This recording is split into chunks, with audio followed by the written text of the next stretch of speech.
And it was just 6 weeks ago that R. Kelly was sentenced to 30 years in prison by a federal judge in New York after he was convicted of essentially using his fame to sexually abuse young girls. The case that gets underway tomorrow in federal court here, however, is in some ways a do-over of a state child pornography trial held 14 years ago in Cook County.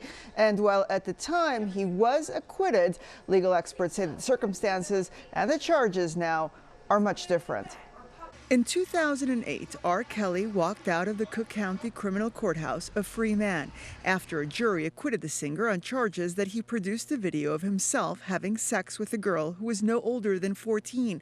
At the time, the alleged girl and her parents denied it was her on the tape and refused to testify. When R. Kelly walks into Chicago's Dirksen Federal Building tomorrow, there will be one major difference. This time, the girl, now in her 30s, is talking, and the charges against Kelly are much broader. He's charged with, among other things, conspiring to obstruct that earlier trial.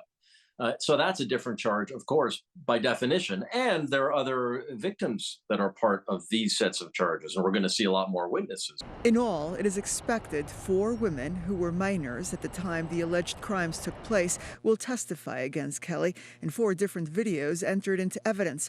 If convicted in Chicago, the sentence could be even more severe than the one imposed in New York. He could face an even longer term here, upwards of 50 years.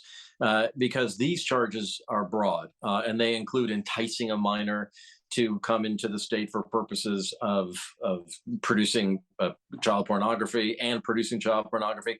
Yeah, there's a lot of heft to these charges. Publicly, R. Kelly has denied the accusations against him.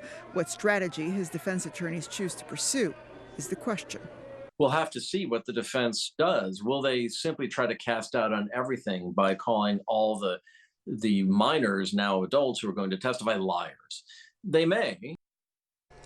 Now, jury selection starts tomorrow. The trial could last up to 4 weeks. Not only are there 4 different victims to this case, there are also 2 other men that are charged as co-defendants along with Kelly. One of them is Darrell McDavid, who is charged with helping Kelly to fix that 2008 trial. The other, Milton Brown, who is accused of receiving child pornography. Hey, if you like that video, be sure to subscribe to our ABC7 Chicago YouTube channel.